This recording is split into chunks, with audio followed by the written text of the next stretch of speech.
Here is everything I read in the last week. First, we have Batman Arkham Asylum. This is by Grant Morrison, and it was really weird because I didn't like the way that Bruce was written in this one. For some reason, he's a lot more like emotional, if that makes any sense. I think the art is really good, but it's definitely super jarring because it's got this weird, like, misty feel about it. I didn't like a lot of the ways that Joker was incorporated into the story, and I did think it was cool to go back and forth in time periods.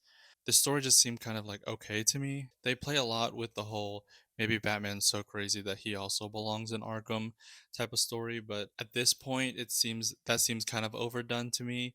Maybe in when this came out, it was pretty new and fresh. I think this was 1989. So I can give it some slack for that. Other than that, I think it's just kind of okay. I don't really want to discredit it completely because I don't think it's awful, but just kind of decent. Green Lantern Dark number 7. This story just kind of went down and down as each issues went through.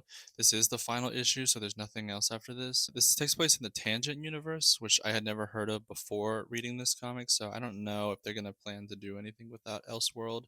This story itself though had a lot of really cool ideas with the lanterns and Batman and the other characters that kind of are pulled from the original Tangent universe. And there's also a lot of cool like new characters that they play with, especially with the title character, the Green Lantern they have here. I thought she was really cool and interesting, but she kind of does less and less as the story goes on, and you still don't really know much about the character even after the story's over. So it felt really weird that the story had like no direction, or maybe I missed the overarching plot, but it did seem to kind of fizzle out as the story went on, and the ending didn't really do it for me. New History of the DC Universe number 4. I specifically got this for this character, Ty. I have his Green Lantern Legacy book. I got that when that came out. I got the trade and the hardback. And then I also have his Green Lantern Alliance book, which came out later. I'm hoping for a third book. I know he has some cameos here and there in books, and then most of his appearances are on variant covers like this. But the actual story itself, I read.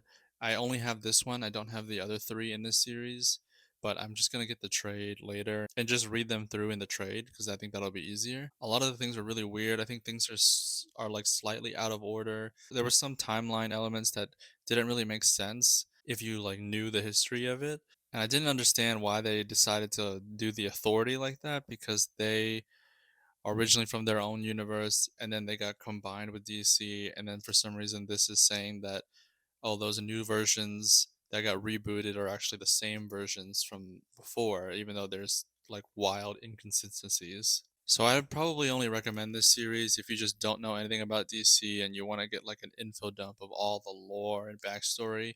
It's not perfect, but it definitely hits like all the major points and you can get a vague idea of what the DC timeline was like. Immortal Legend number 3. Mortal Legend Batman number 3. I think I talked about it last week. The series wasn't really doing it for me. I think issue 1 had a pretty decent start. Issue 2 didn't feel like much to me. But issue 3 hits a lot harder. I think the Riddler is super interesting in this, and then you get more lore, more backstory. You kind of like understand the world more in this issue. So this issue really explains a lot more of like what's going on, what's the situation, what's happening with Bruce. But I'm really interested to see how it happens, why it happens, like to see more of like what's pulling the story and like a lot of the characters that they've kind of teased as well. The Power Rangers Halloween special. This one was okay. It was fine. It was more just like fun little collection of stories that they put together. I think the stories are just okay. They're decent. There's some good moments and then there's some moments I didn't like. I think my only major complaint is all the stories have to do with the original Power Rangers team. I feel like they could have given attention to the other teams and give them Halloween stories because they've done that before. They've had like a collection book of multiple different teams throughout the story. So I don't know why they didn't do it this time. Maybe there's some big behind the scenes push to only do the original team because they keep doing their original team in pretty much every book, and I just really want to see like other teams get some attention. The Authority, the Relentless. This is the DC Compact version. I read the original series years ago, but there wasn't really much I still remembered about it. So since I got the new DC Compact comics, I decided to reread it. There's definitely a lot that I like, especially with every villain they fight is like a massive calamity.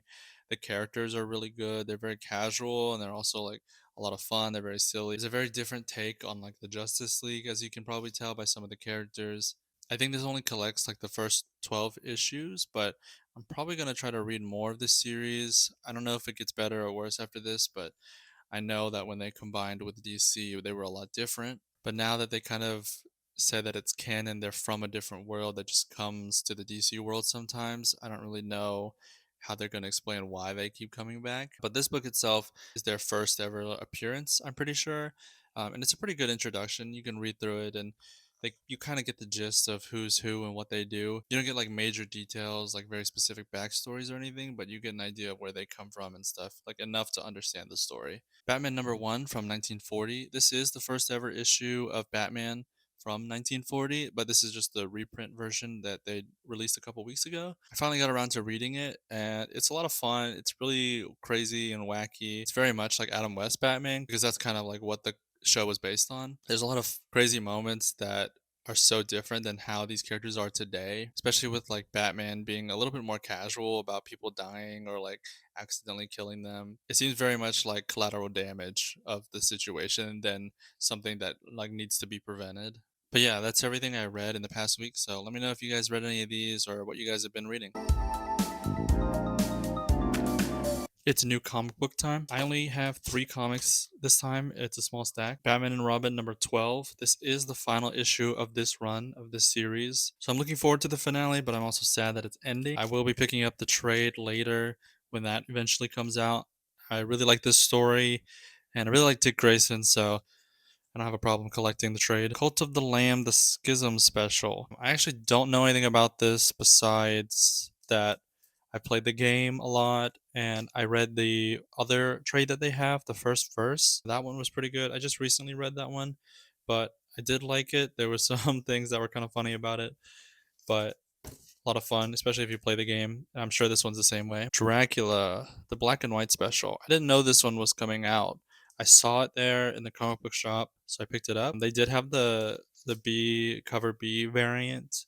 I was very tempted because that one looks really cool too, but I did not. So I just have this one. I think it is just a reprint of the original Dracula run that they had, just this time in black and white, and then they're gonna keep doing it. And this one is issue one. I think I'm just gonna get issue one. I have the original trade or hardback. I have like a special cover for it. I like it. It pretty much is like a retelling of the book. It's nothing like super new. So I thought just get this one. I don't need the rest of the series. I know what happens and I have the book. But yeah, that's all I have this week. That's my whole stack. I think next week has a bigger stack, but this week is just 3 issues. I have some bigger videos planned for maybe next week or the week after. Basically, just going over everything I read in October and then everything I plan to read in November. And that's 2 separate videos. Because of that, the new comic book day is probably just going to be about the books instead of last week's reads because that'll be rolled into the October reading one. But I think it's a pretty big stack, so it's not going to be a super short video. But yeah,